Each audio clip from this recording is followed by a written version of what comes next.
Hey guys, this is John, and I'm playing Usumcasane in the 5-minute pool on ICC. It's possible I pronounced that completely wrong. Let's go Samisch. I actually haven't had much luck with the Samisch lately, but that can turn around. We'll play d5, and if he goes e6, we're playing knight g3. And taking with the c-pawn, of course. We want a preponderance of pawns in the center. This is an interesting move. I think bishop g5 is a good response to this. And this is one reason that we delay the development of the dark square bishop by playing 6 knight ge2. So that's a benefit of this line. Instead of 6 bishop e3, as is common in the Samisch, the most normal line, we play knight ge2 first and preserve this option.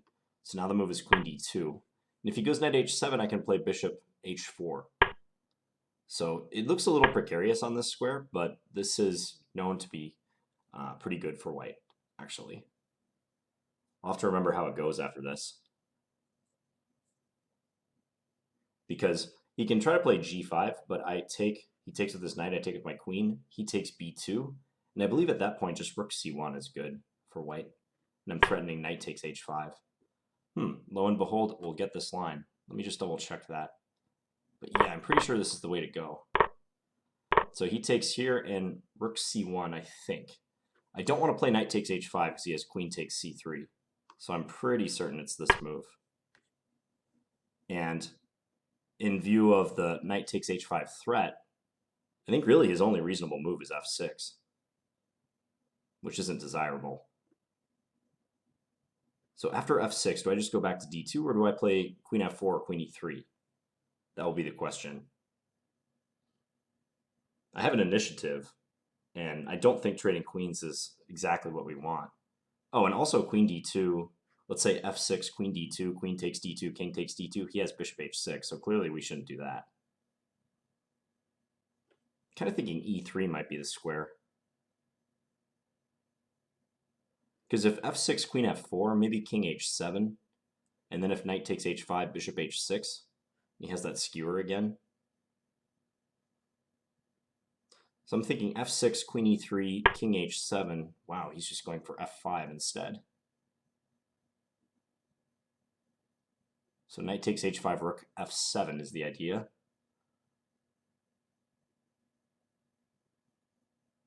Doesn't look too good for him.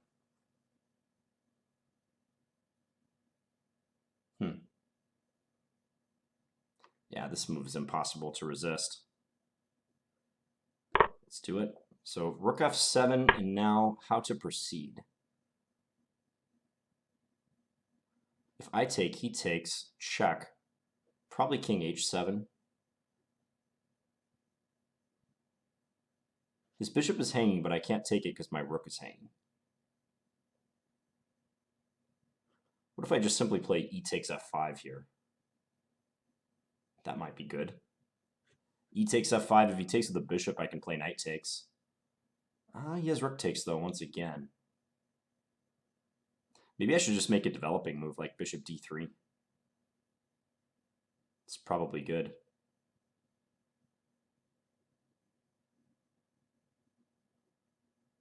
I'm spending a little time because I think this move is important. Maybe knight takes, rook takes, check, king h7, knight e2. Doesn't quite look convincing.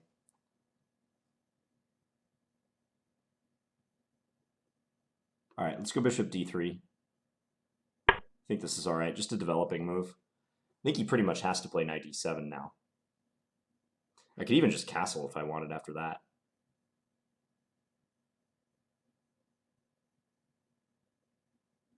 The f5 pawn is also hanging. He needs some pieces out, though. He's not going to survive if he doesn't develop his queen side, so I think knight d7 will be played.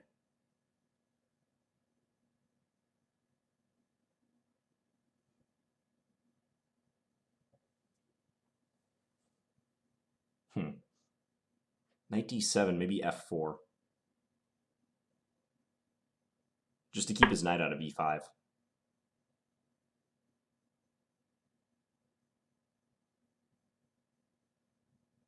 Looks like a weird move, but it might be good.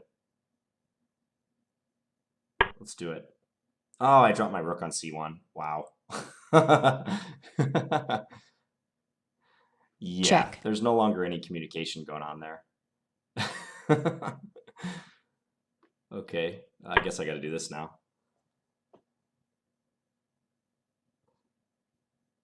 Yeah, that's what happens when you get blinders on. You drop pieces like that.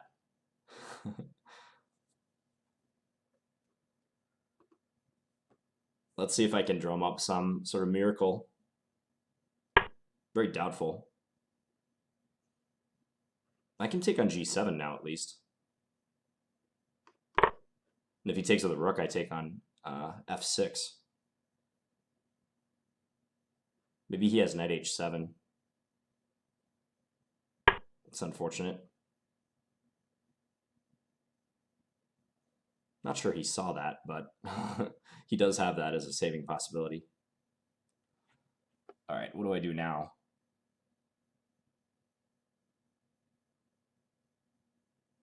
Let's just grab some stuff. Grab the d6 pawn. If I can get castled, I mean, maybe it's messy enough that I have some measure of counterplay.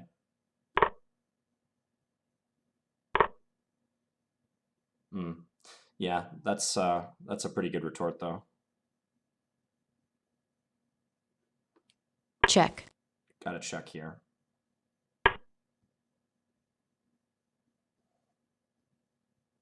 I'd really love to play rook f1. Unfortunately, that is not possible.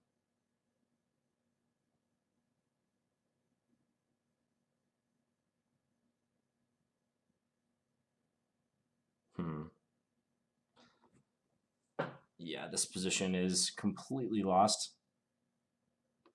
Just do something. He'll play queen f6.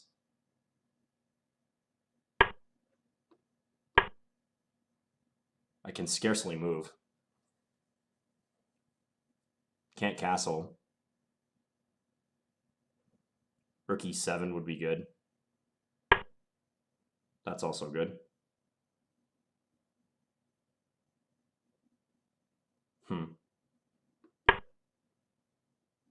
I'm going to run with my king to d2. Check. He has queen g5. Check.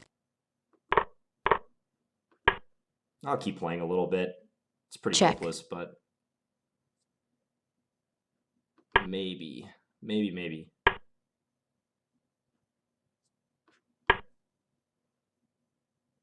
Check. Stranger things have happened.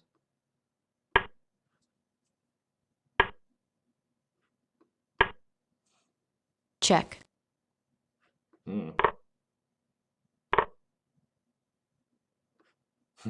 I was excited about that, as you can tell.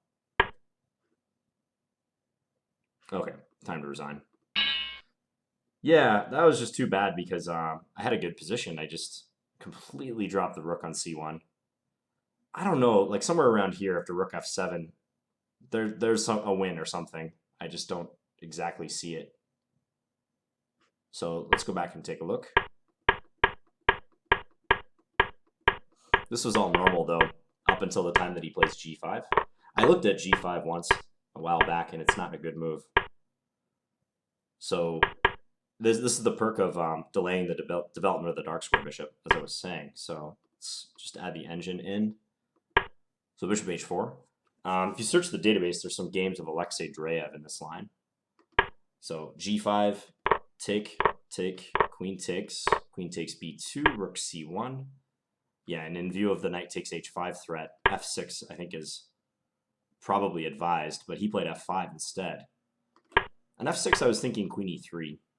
Because if queen f4, I didn't like this move. And if knight takes, then the possibility of bishop h6. So I would have played queen e3, I think. And maybe it's actually not that bad for black, although the engine gives a healthy advantage to white. But nevertheless, he played the more aggressive move f5.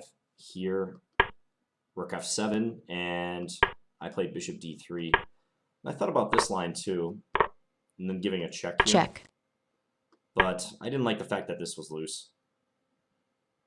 And I can't move my rook like to d1, for instance, because the knight hangs. I could always play maybe knight e2 or something, but seems awkward.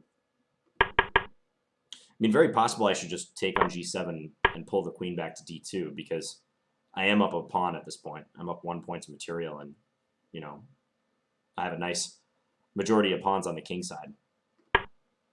It's hard, though, when you feel like you have a great position and that, you know, I saw that my opponent was underdeveloped. I wanted to attack.